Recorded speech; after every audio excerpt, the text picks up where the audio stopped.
Dentro de 120 minutos, todos estarán muertos. Hombres, mujeres, niños. No quedará nadie.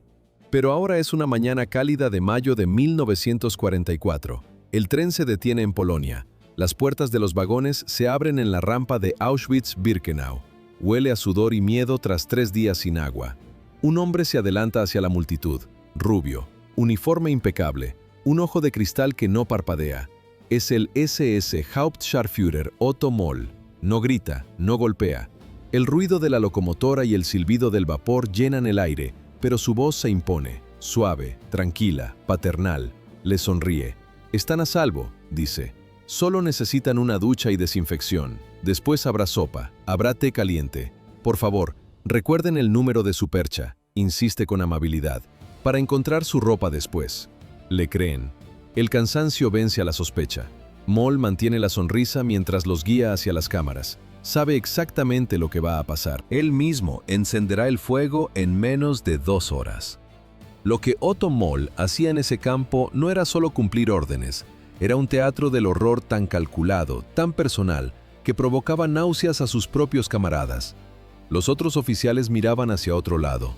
Preferían el silencio. Pero 29 años antes de pisar esa plataforma en Polonia, la historia era distinta.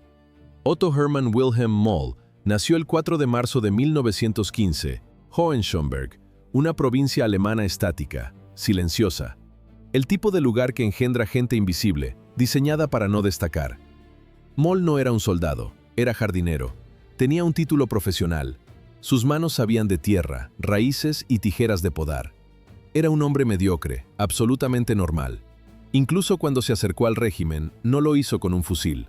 En los cuarteles no cargaba un Mauser, cargaba un instrumento musical. Moll tocaba en la banda de las SS. Música, desfiles, notas perfectamente ordenadas. Parecía inofensivo. Pero la maquinaria nazi no buscaba asesinos natos. Buscaba hombres obedientes dispuestos a ser moldeados. El jardinero dejó las flores. Moll firmó su ingreso oficial a las SS en 1935. ¿Quién le dio a un jardinero mediocre el derecho a matar? El partido le entregó un enemigo. Cuando Otto Moll cumplió 17 años, su país le ofreció un propósito. Era 1933. Hitler ya era canciller. Alemania se ahogaba en la miseria económica y la vergüenza de Versalles. Millones de hombres quebrados buscaban a quién culpar. Odiaban a los judíos. Temían al comunismo. Estaban hambrientos de violencia. El régimen canalizó esa rabia. La convirtió en hormigón y alambre. Apenas 2 meses después del ascenso nazi, se abrieron las puertas de Dachau. Fue el prototipo. Pero el terror a escala continental requiere una industria masiva y miles de operarios dispuestos a ejecutarla. Europa se llenó de agujeros negros. Para 1945, el sistema concentracionario operaba 44.000 campos. El viaje por la carretera de Bernau a Oranienburg se cortó con un estruendo. El camión de las SS impactó de frente contra un vehículo civil. Metal retorcido, cristales rotos. Un oficial murió en el acto. A Otto Moll lo sacaron de los escombros con el cráneo fracturado. Pasó meses en una sala de hospital. Los médicos reconstruyeron su cuerpo, pero su mente había cambiado. El trauma severo en el lóbulo frontal suele apagar la capacidad de sentir empatía.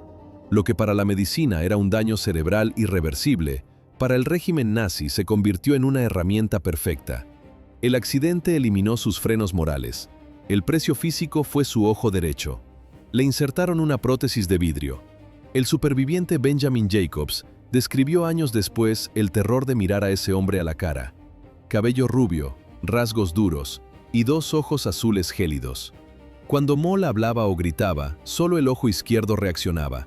El derecho permanecía inmóvil, muerto. Bajo esa mirada, nadie se atrevía a respirar. Rudolf Höss vio una oportunidad en esa mirada muerta. Cuando partió hacia el este para levantar Auschwitz, sacó a Moll de Sachsenhausen y se lo llevó consigo. Hasta ese momento, su trabajo era engañosamente tranquilo. Moll dirigía un comando de jardinería. Cuidaba parterres perfectos mientras prisioneros de alto valor, como Yakov Yugashvili, el hijo de Stalin, se consumían a pocos metros. En su sector no olía a miedo, olía a tierra húmeda y fertilizante floral. Llegó a su nuevo destino el 2 de mayo de 1941. La muerte lo recibió en casa. Su esposa Ellie contrajo una infección en la sangre dentro del perímetro del campo. Falleció poco después. Moll no se detuvo. El luto fue un trámite administrativo. Se volvió a casar en cuestión de semanas. La transformación fue absoluta. El jardinero desapareció. En su lugar surgió un depredador. Su ojo de vidrio, siempre abierto, le valió el apodo de Cíclope entre los barracones. Pero ese nombre era demasiado suave. Sus acciones requerían un título más sucio. Los prisioneros lo rebautizaron como Schweinemetzger. Junio de 1942. Moll recibió un nuevo juego de llaves. Eran pesadas. Abrían las puertas del bloque 11. En esos pasillos, el único sonido era el tintineo del metal en la mano de Moll. El resto era silencio y oscuridad. El bloque 11 no era solo una prisión. Era un campo de concentración dentro del propio campo. Un agujero negro donde la supervivencia tendía a cero. Los reclusos llegaban a la compañía de castigo por nada. Un trozo de pan escondido. Una palabra susurrada a un civil. La sentencia oficial decía 1 mes o 1 año. La realidad decía muerte. Trabajo forzado, aislamiento total y palizas horarias. Nadie salía de allí sin cadenas. Pero el Reich necesitaba acelerar. Antes de que los enormes crematorios de Birkenau funcionaran, Moll y el oficial Franz Hosler improvisaron el apocalipsis. Tomaron 2 viejas granjas campesinas. Las llamaron Búnker 1 y Búnker 2. Sellaron las ventanas. Vertieron los cristales de Ciclón B por agujeros en la pared. Cientos de miles de personas terminaron bajo tierra en cuestión de semanas. Los cadáveres hacinados en las fosas comenzaron a hincharse bajo el sol del verano. El 20 de abril de 1943, Otto Moll recibió un regalo. No por su cumpleaños, sino por el de Adolf Hitler. En su uniforme clavaron la cruz al mérito de guerra de primera clase con espadas. ¿Por qué un jardinero recibió una orden de combate? Por desenterrar a los muertos. Meses antes, el suelo había empezado a rechazar los cuerpos. El agua subterránea se mezcló con los fluidos de la descomposición. El veneno se filtró en los pozos. Las familias de los oficiales SS, que vivían fuera del perímetro, empezaron a enfermar. Moll encontró la solución. Entre septiembre y noviembre de 1942, abrió la tierra. Miles de cadáveres en putrefacción fueron exhumados bajo su mando. Los quemó en hogueras a cielo abierto hasta que solo quedó ceniza. Esa cruz generalmente se otorgaba por logística vital bajo fuego enemigo o valentía en el frente. Moll la ganó por destruir la evidencia del genocidio con sus propias manos. Su estatus quedó sellado. En todo el personal de Auschwitz, solo el comandante Rudolf Höss y un oficial más poseían esa misma condecoración. En la primavera de 1944, Berlín lo reclamó para la operación definitiva. No necesitaban un soldado, necesitaban un gerente de residuos. 440.000 personas debían desaparecer en 56 días. Del 15 de mayo al 9 de julio, 147 trenes llegaron desde Hungría. Las cámaras de gas funcionaban sin pausa, pero la infraestructura colapsó. Los hornos de ladrillo no soportaban 10.000 cuerpos diarios, se agrietaban por el calor. Moll no entró en pánico. Analizó el flujo de entrada y diseñó una solución de ingeniería civil. Sacó a los sondercomandos al exterior, les ordenó cavar. Moll trazó el esquema en su libreta, zanjas profundas al aire libre, pero con una modificación técnica clave. Diseñó canales de drenaje inclinados en los bordes de las fosas. La física era simple.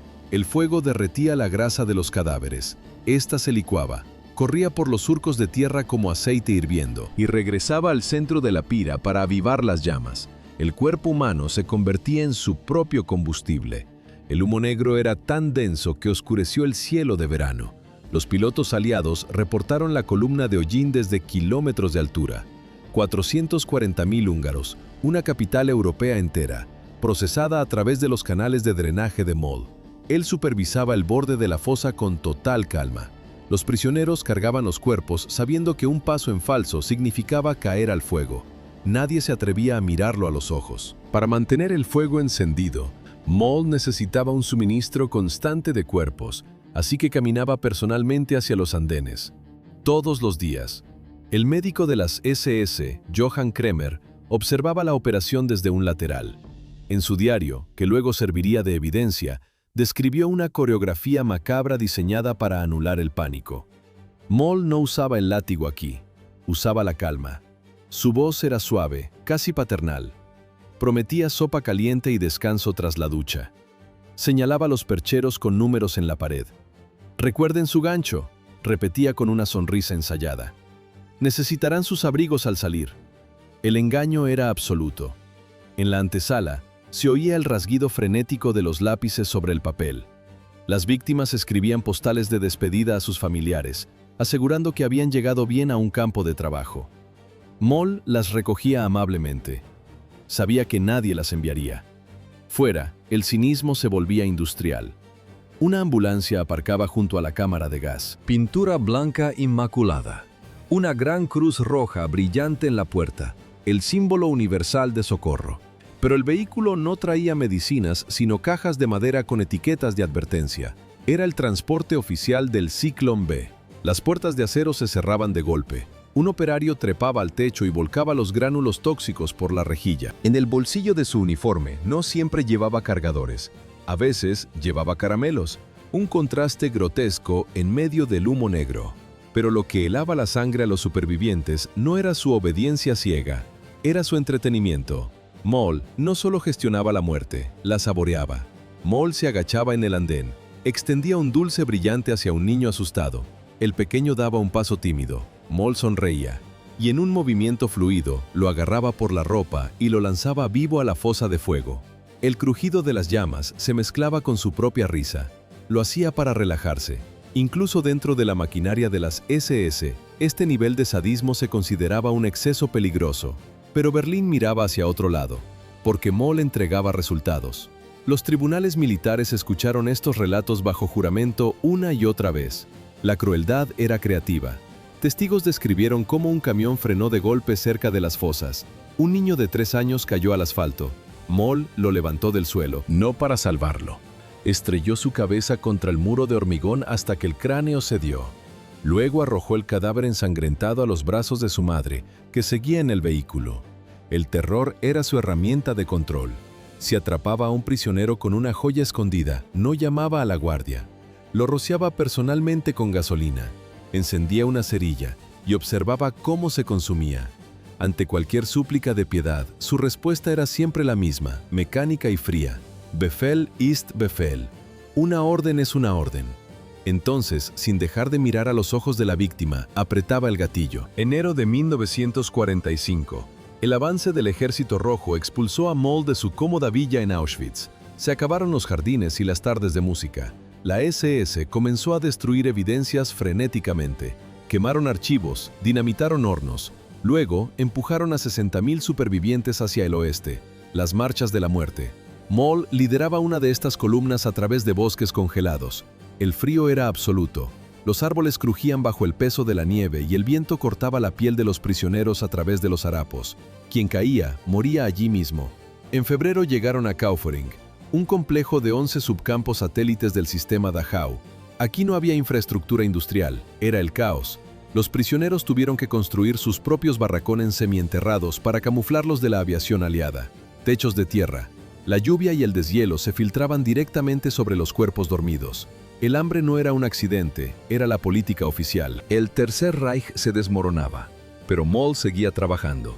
Mataba con la misma libertad y frecuencia que en los días de gloria de los crematorios. No le importaba el frente que se acercaba. De los 30.000 prisioneros que pasaron por aquel lugar, la tierra se tragó a 15.000. El camino a Dachau no fue una fuga, fue su última cacería personal. Abril de 1945. Las columnas de supervivientes se arrastraban por la nieve bajo la mirada de Otto Moll. Él no buscaba organizar la marcha, buscaba rezagados. 26 veces se detuvo. 26 prisioneros colapsaron por el agotamiento sobre el asfalto helado. Moll no daba órdenes para levantarlos, simplemente se acercaba al cuerpo inmóvil, apuntaba a la nuca y apretaba el gatillo. El sonido seco de los disparos aislados marcaba el ritmo de la caminata en la carretera vacía. Llegó al campo de Dachau el 28 de abril. Creyó que los muros lo protegerían. Se equivocó. A la mañana siguiente, la Séptima Armada de los Estados Unidos derribó las puertas. Los soldados americanos encontraron vagones de tren repletos de cadáveres en descomposición y 32.000 espectros humanos. Hombres que combatieron desde el norte de África lloraron al ver aquello. El caos no sirvió de escudo. Ese mismo día, los libertadores le pusieron las esposas. El escenario cambió, pero el lugar no. El Tribunal Militar estadounidense se instaló dentro de los mismos muros de Dachau, donde él antes desfilaba. Noviembre de 1945. Moll se sentó en el banquillo. Su defensa fue un cliché mecánico. Solo cumplía órdenes. Lo juzgaron por los 26 prisioneros que ejecutó personalmente durante la Marcha de la Muerte. Sus crímenes en los crematorios aún se acumulaban en otro expediente, pero no hicieron falta. El mazo del juez golpeó la mesa. El sonido fue seco, definitivo. Veredicto, culpable. Sentencia, muerte en la horca. Incluso frente a la muerte, mantuvo su arrogancia. Fue confrontado por su antiguo comandante, Rudolf Höss. Moll lo negó todo. Negó el gas, negó las fosas, negó el infierno que él mismo había diseñado. Pero las negaciones no detienen a la historia. Lo trasladaron a la prisión de Landsberg. La ironía fue perfecta. En esas mismas celdas donde Adolf Hitler escribió su libro Mi lucha, su verdugo favorito esperaba el final. 28 de mayo de 1946. Otto Moll tenía 31 años. Lo sacaron de la celda. Subió los escalones del patíbulo. El hombre que engañaba a sus víctimas prometiéndoles té caliente, el sádico que disfrutaba del caos, no mostró remordimiento. No pidió perdón. Se abrió la trampa. El cuerpo cayó al vacío sin pronunciar una sola palabra. Los documentos del tribunal preservaron lo que él intentó convertir en cenizas. 440.000 judíos húngaros. 26 prisioneros fusilados por la espalda en una carretera helada. Niños engañados con caramelos antes de entrar al gas. Ese es el verdadero legado de Otto Moll. No nació siendo un demonio, era un jardinero, un músico aficionado, un hombre vulgar, roto por un accidente físico y moldeado por el odio político. El sistema tomó su mediocridad y le dio poder absoluto. La crueldad no fue una anomalía, fue su cualificación para el ascenso. Hoy, su imperio se reduce a cajas de archivo en el Museo Estatal de Auschwitz-Birkenau. Esos papeles son la única evidencia que sobrevivió a sus hornos. Demuestran que el mal absoluto a menudo empieza en la banalidad. Olvidar estos hechos es el último crimen. No permitan que la historia se borre.